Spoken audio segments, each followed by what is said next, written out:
আবেদ আলীর কাছ থেকে কোটি টাকা দিয়ে যারা প্রশ্ন কিনেছে, আমাদের সেই আবেদ আলী জেলখানায় কিন্তু যারা প্রশ্ন কিনেছে তারা তো জেলে না, তারা নাকি এই 8 তারিখের পরীক্ষায় বসবে। তাহলে এখন বলেন তো, আবেদ যদি জেলে থাকে তাহলে তারা বাইরে থাকে কেমন?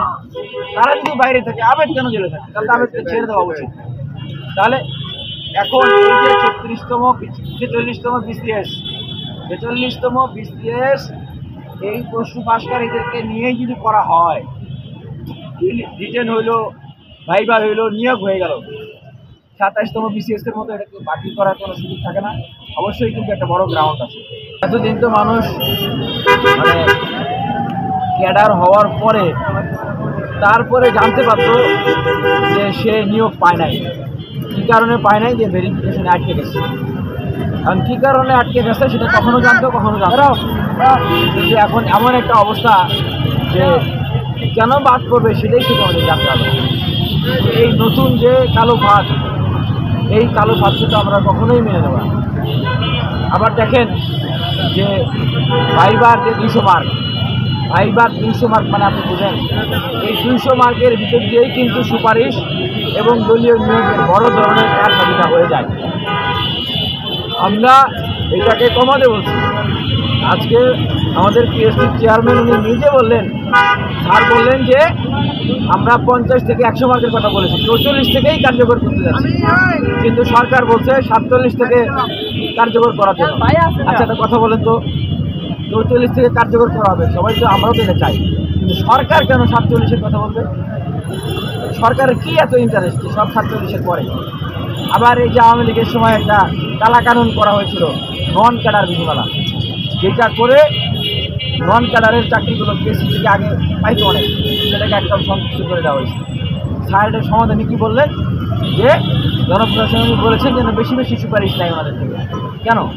নন ক্যাডার বিধিমালাটাই বাদ করে দেন।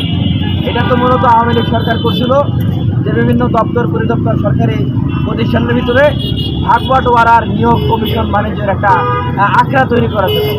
তো এই সমস্ত কিছুকে আমরা এখনও চলতে দিতে পারি? আমরা কখনোই এই সমস্ত নিয়মকে চলতে দিতে পারি না। যে এই ঢাকা বিশ্ববিদ্যালয় কলেজের ছাত্ররা এই BCS সংস্কার, PSC সংস্কার, পুরো সংস্কারের জন্য আন্দোলন করবে, তাদেরই এখন কোনো খবর নাই। আশ্চর্য কথা। আচ্ছা, এখানে কি কেউ পয়সা দিয়ে মামা খালুর কেউ চাকরি দিতে চায়? পায় না। তাহলে কেন প্রিলিমিনারি মার্ক অফিসিয়ালি প্রকাশ করা হয় না? কাট মার্কস কেন প্রকাশ করা হয় না? রিটেনের মার্কস কেন দ্রুত দেওয়া হয় না?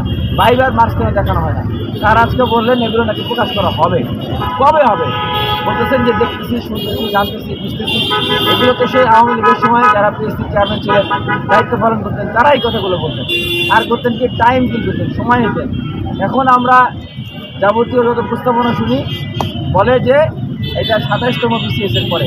একটা প্রশ্ন করে বলেন তো, 27তম BCS, সরি 47তম BCS, 47তম BCS কি ইন্টারিমের সময় হবে? হবে না। তাহলে 47তম BCS যদি ইন্টারিমের সময় না হয়, তাহলে এই যে কাজগুলো, এই যে প্রস্তাবগুলো, দাবিগুলো, এগুলো 47তম BCS এর সময় পরবর্তী সরকারের সময় আদৌ বাস্তবায়ন হবে? এটা আপনারা বিশ্বাস করেন? কেউই বিশ্বাস করে না।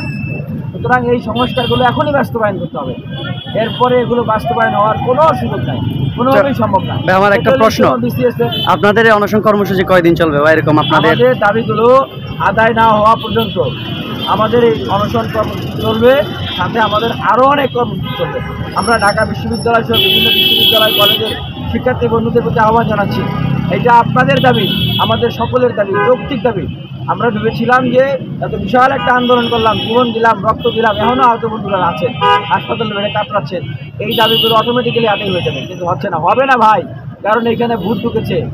পিএসসির যে মেম্বার নিয়োগ দেওয়া ছিল, 6 জন ফেস্টিভ্যালের দোষও ঢুকে গেছিলো, তারা আওয়ামী লীগ সময়ের চিহ্নিত লোক, তারা ঢুকাইলো। এই সরকার ঢুকাইছে, সরকারের ভিতরে যারা ফেস্টিভ্যালের দালাল আছে, হ্যাঁ, সরকারের ভিতরে যে সিন্ডিকেট চক্র আছে, তারা পিএসসির উপরে ভর করেছে, যারা এই কাজগুলো করতেছে। সুতরাং আমরা এই ভোট তাড়াতে চাই এবং এই দাবিগুলো বাস্তবায়ন করতে চাই। দেখেন 36তম BCS আবেদ আলীর কাছ থেকে কোটি টাকা দিয়ে যারা প্রশ্ন কিনেছে, আমাদের সেই আবেদ আলী জেলখানায় কিন্তু যারা প্রশ্ন কিনেছে তারা তো জেলে না, তারা নাকি এই 8 তারিখের পরীক্ষায় বসবে। তাহলে এখন বলেন তো, আবেদ যদি জেলে থাকে তাহলে তারা বাইরে থাকে কেমন? তারা যদি বাইরে থাকে আবেদ কেন জেলে থাকে? তাহলে আবেদকে ছেড়ে দেওয়া উচিত। তাহলে এখন এই যে 46তম BCS এই প্রশ্ন পাশকারীদেরকে নিয়েই যদি করা হয়, রিটেন হইলো, ভাইবা হইলো, নিয়োগ হয়ে গেল, 27তম বিসিএস এর মতো এটাকে বাতিল করার কোনো সুযোগ থাকে না। অবশ্যই কিন্তু একটা বড় গ্রাউন্ড আছে।